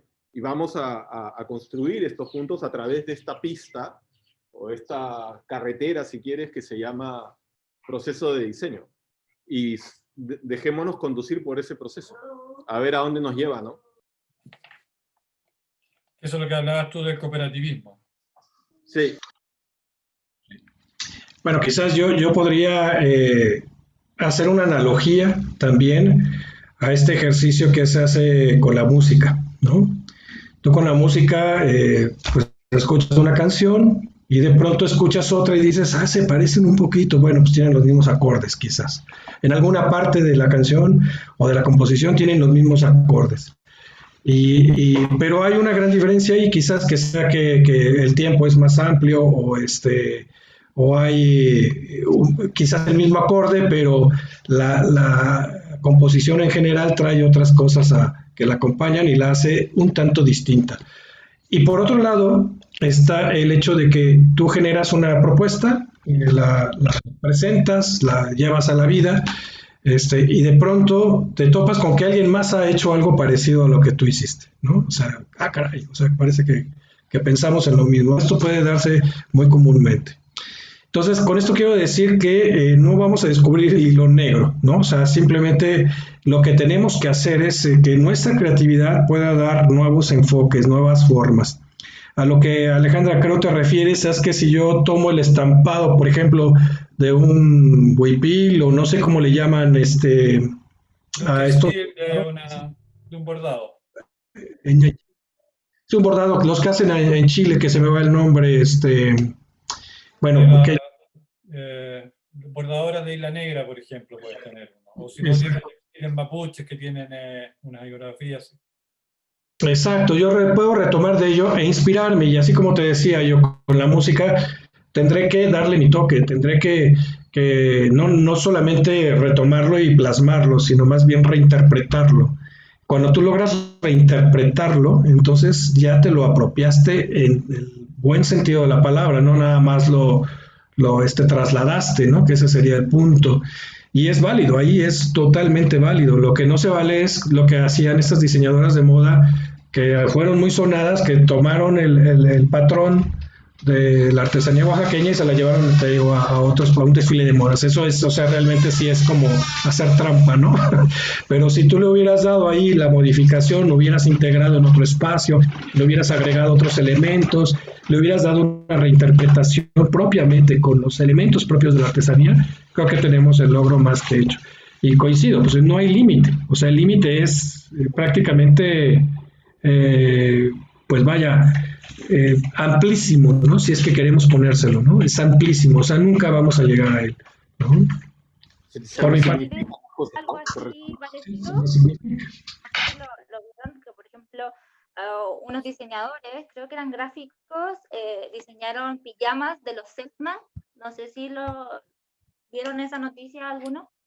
Sí. Lo cual molestó mucho a la gente, porque se sintió que se traspasó el límite de lo que era un buen diseño, y claro, ahí fue como una apropiación también, se sintió un poco, digamos, como el tema del respeto. Yo quisiera ahí comentar Sí. una pequeña cosa en que, ahora, en habitual, yo quisiera hablar incluso de Chile, tendemos a ser sumamente críticos con todo lo que se hace. Por un lado, que no pescamos a nuestras etnias, pero por otro lado, cuando de alguna forma se toman en cuenta, también es hecho de mala manera. Por eso creo que es un límite, es muy delgado, es muy delicado. Yo no creo personalmente que sea tan malo, sí, algo me acuerdo de esos pijamas, que tenga ese pijama algún motivo, algún pattern, algo de la cultura Selknam, y si con eso está, por un lado,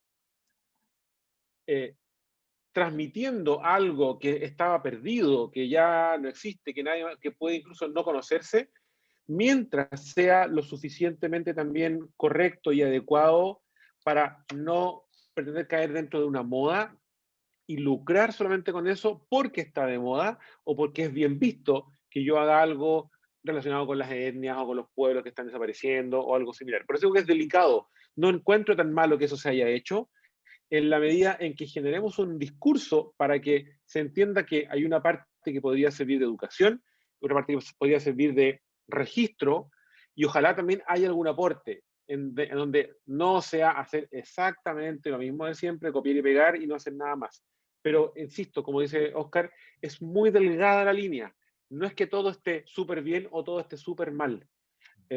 Hay que ser muy coherente también con que yo creo que es bueno mostrar, y es bueno que para afuera ojalá todos quisieran más adelante tener elementos que muestren a nuestros pueblos y se sientan orgullosos de vestirlo, así como nosotros también, en la medida en que lo comuniquemos bien, y si algo de eso tiene que llegar a alguno de nuestros pueblos, digo, económicamente, bueno, que así sea. Y si se puede legislar, mejor aún. Por eso digo que no es malo, pero es un proyecto que quizás tiene que abarcarse de una forma un poco más amplia. No lo encuentro ni tan malo ni tan bueno. Es simplemente delicado y hay que ser más cuidadoso con eso. Yo creo que tiene que ver mucho con lo que hemos estado hablando durante el transcurso y que partía también con la presentación de Gerardo García al inicio, y que le hablaba que había que ir a ver las raíces de lo que estábamos viendo para poder construir este futuro. O sea, yo creo que es importante efectivamente ir a ver nuestros pueblos originarios, nuestras costumbres, nuestro bagaje cultural. O sea, tenemos que reconocernos como latinoamericanos, tenemos que reconocer que estamos ahí y saber en aquellos casos donde sea necesario, efectivamente, como dice Oscar muy bien, poder incorporar a ese otro al proceso de diseño. Yo creo que eso es importante. Cuando el otro pueda participar, es bueno siempre incorporar al otro. Ahora, y para eso, voy a retomar la frase que estaba hablando, que tenía que ver con el mirar más allá del diseño. Cuando nosotros estemos haciendo diseño hoy en día, cuando ustedes estén haciendo diseño hoy en día, tienen que aprender a mirar más allá, no solamente en términos de referencias, de formas, de colores, de lo que está de moda, lo que no está de moda, sino que tienen que empezar a entender que cuando ustedes hacen diseño, trabajan no solamente desde el diseño, sino que empiezan a trabajar en relaciones, que era una de las cosas que estábamos hablando, con un montón de otras disciplinas y con un montón de otros grupos sociales y de otros lugares culturales, lugares intelectuales. Entonces, yo no sé si hay otra pregunta de parte de los alumnos, porque ya estamos en la hora. Si alguien quiere hacer alguna otra pregunta, que la haga ahora.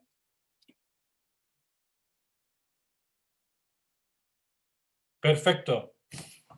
Se terminó el tiempo. Quería agradecer a Oscar por su presencia, quería agradecer a Alex que vino a representar a Gerardo, que desgraciadamente no pudo estar con nosotros, pero creo que fuiste de un aporte excepcional, Alex.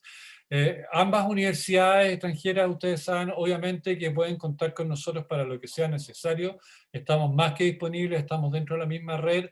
Espero que este no sea el primero y último evento. Yo ya he participado hace 2 años atrás de una charla en la UNAM vía, no era Zoom en ese momento, era otra plataforma de videoconferencia, pero ya tenemos experiencia, es algo que indudablemente ahora ya se potenció mucho más.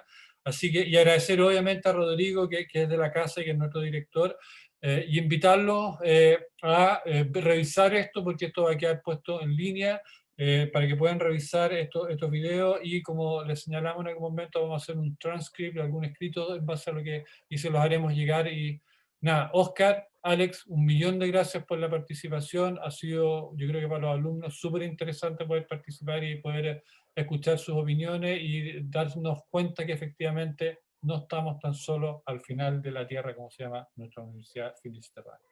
Muchas gracias a todos. Gracias a todos, de verdad. Por tu Muy participación. Y les pido a los alumnos ahora que se queden, porque tenemos cosas académicas que conversar. Gracias. No, gracias, que estén muy bien. Muchas gracias. Muchas gracias. Gracias. Gracias.